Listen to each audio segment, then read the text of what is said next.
Welcome to Backbone Unlimited. My name is Matt Hartsky. In this episode, we're talking about elk hunting water sources, but not in the basic way a lot of elk hunters think about them. We've touched on this subject in videos before, but I've never devoted a full video to it because everybody knows elk need water. That's not the hard part.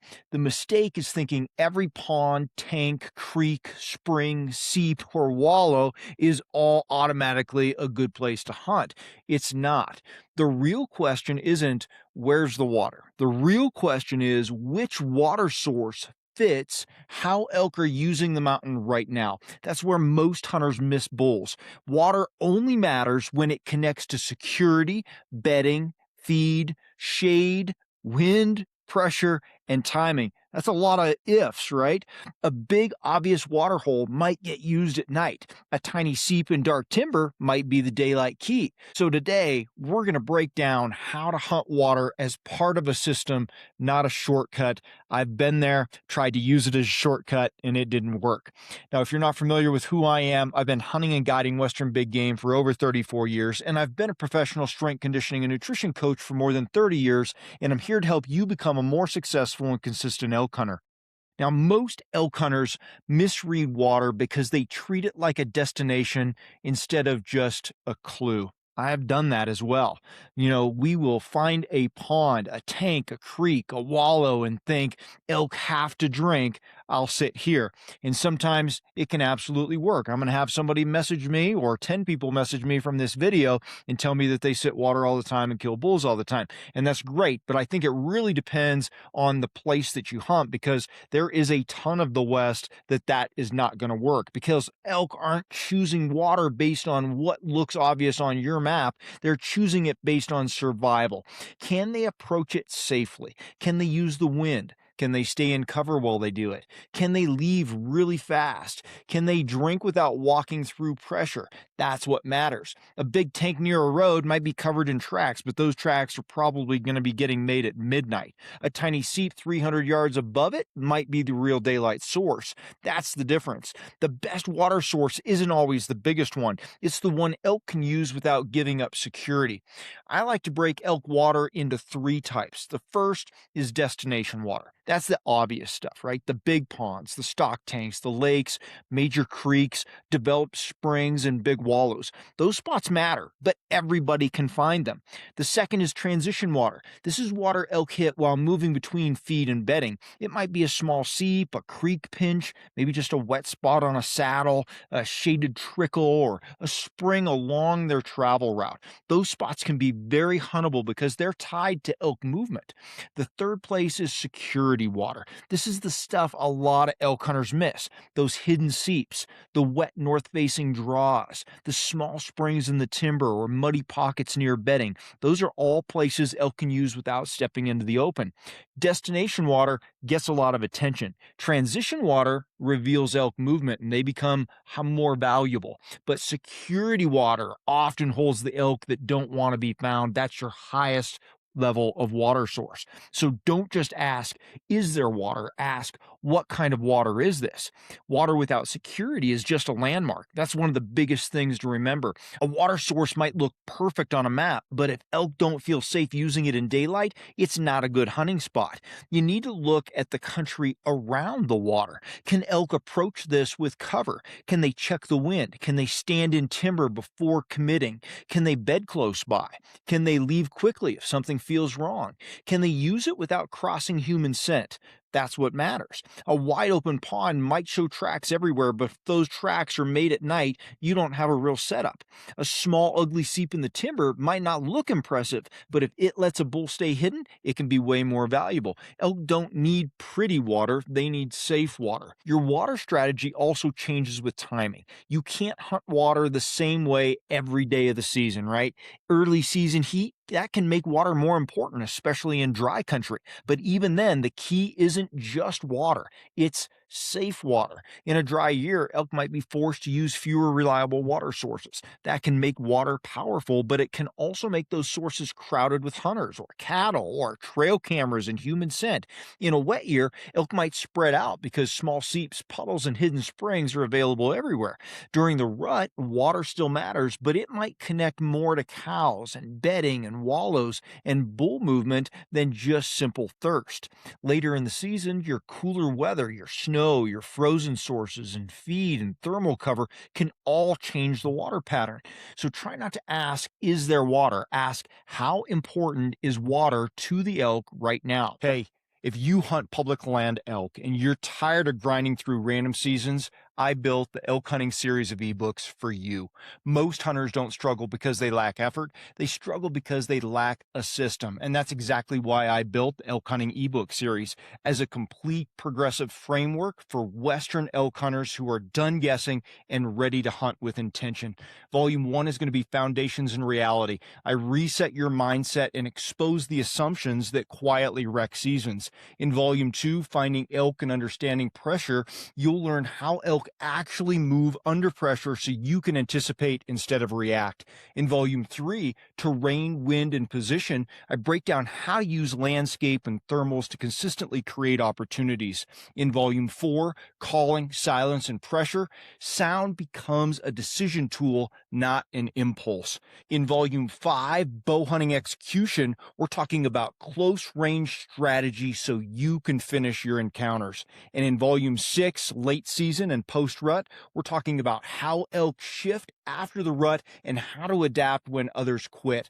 This is a system built for consistency. This isn't theory, it's a structured system to help you find elk, read country, and make confident decisions every season.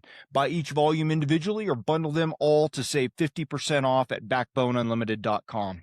So start with the obvious water, but don't stop there, right? You are going to mark the ponds, the tanks, creeks, lakes, and springs, but then look for what other hunters miss. On satellite imagery, I want you to search for green vegetation in pretty dry country. So you're looking for willow lines or aspen pockets, dark soil, shaded draws, and strips of vegetation running through a slope.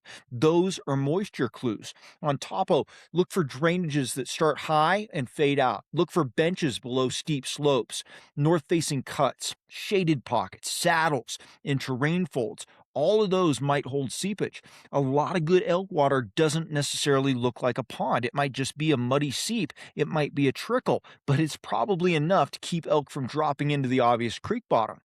Maps are going to help you form the plan, but boots on the ground are really what's going to confirm all this. The water other hunters missed usually isn't impossible to find. They just stopped looking too soon and were satisfied with the easy to find water. Now, when you find water, don't just look for tracks. We're trying to read the whole pattern.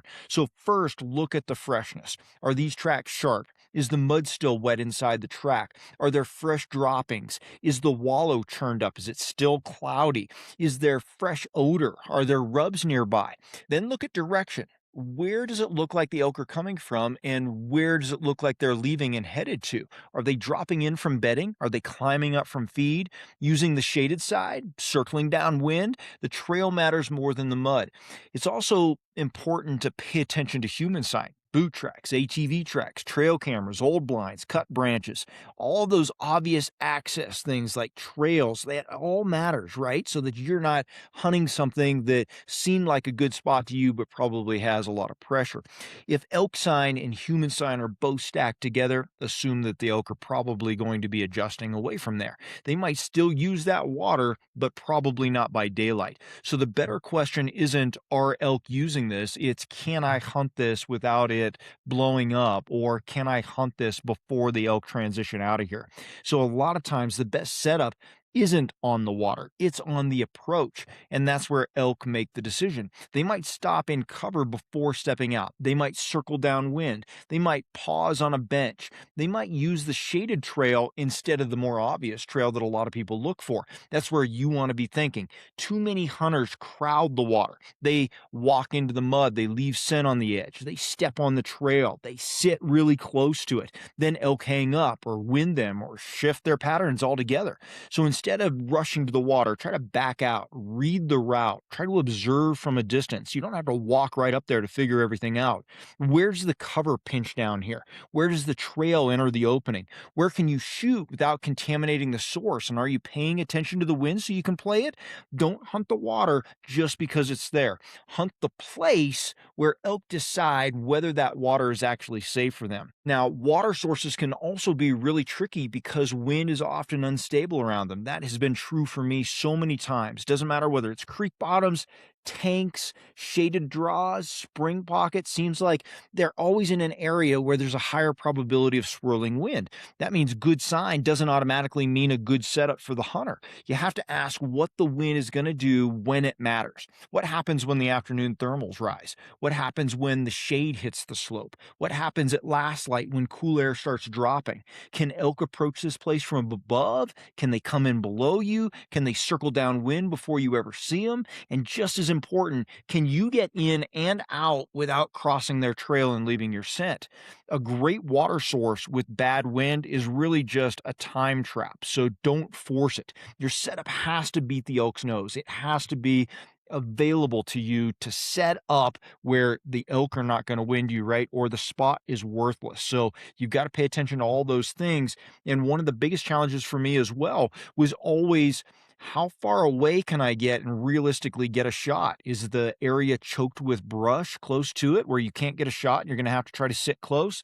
Probably not going to work, because if you can't control your wind, you don't have a huntable water source. You just have a good sign, a good spot where elk happen to be. And so hunting the routes in and out of that water source in this case is going to be a better option for you.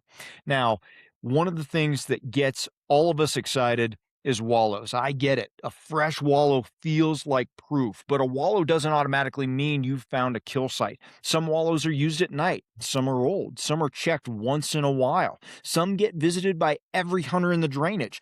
Some look perfect but have terrible wind. So the value of a wallow depends on freshness, the cover around it, the wind, the pressure, and how it connects to bedding or rut activity.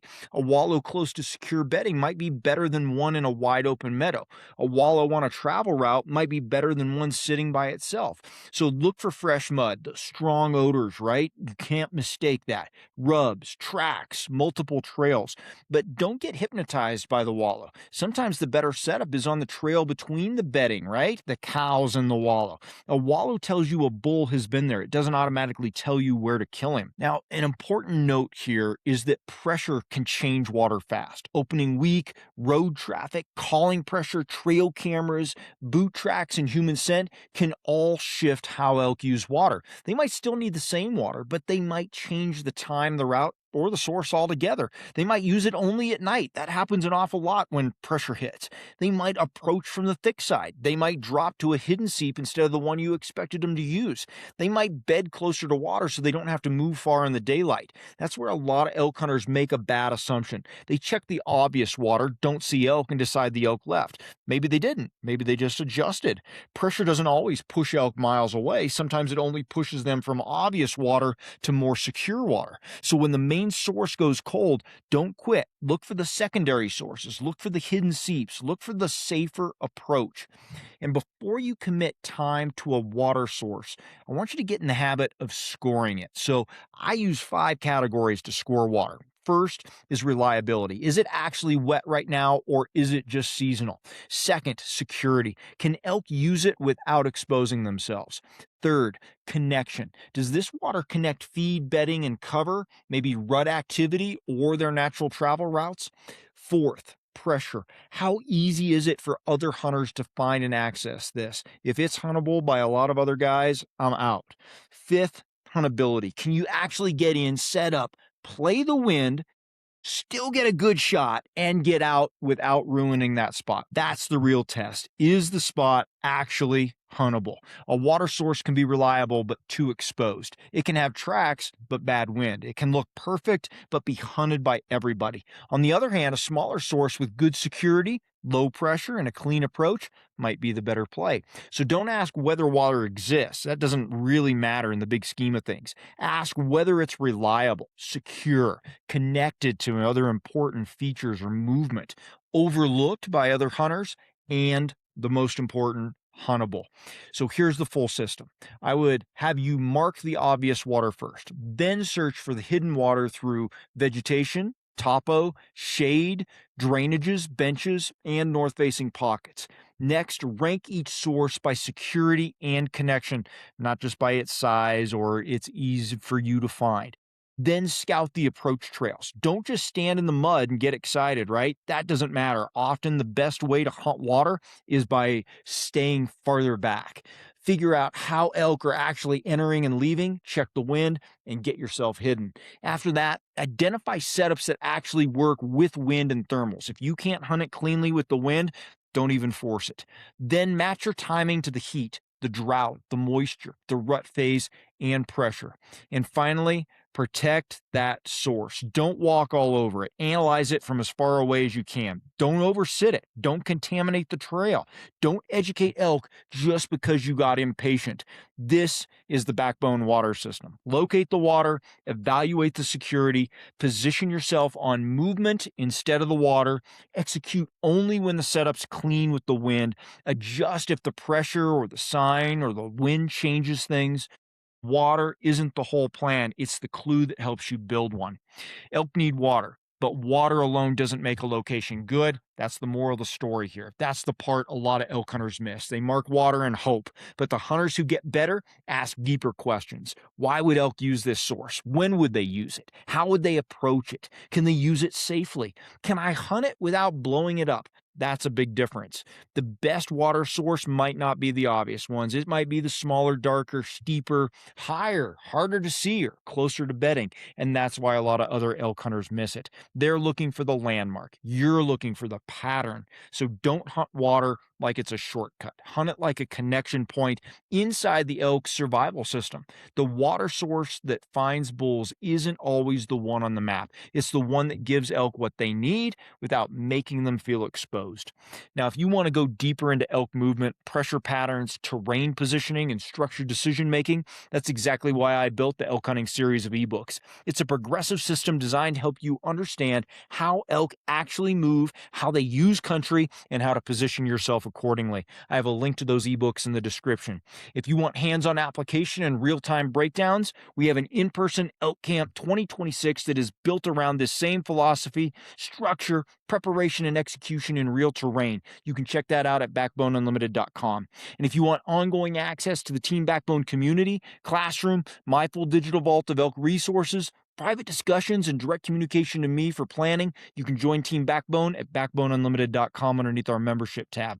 Everything we talk about here is connected. Preparation is not a single video, it's a system. Thanks for being here. I appreciate all of you. Please hit me up with questions or comments. Until next time, train harder, hunt smarter, and never settle.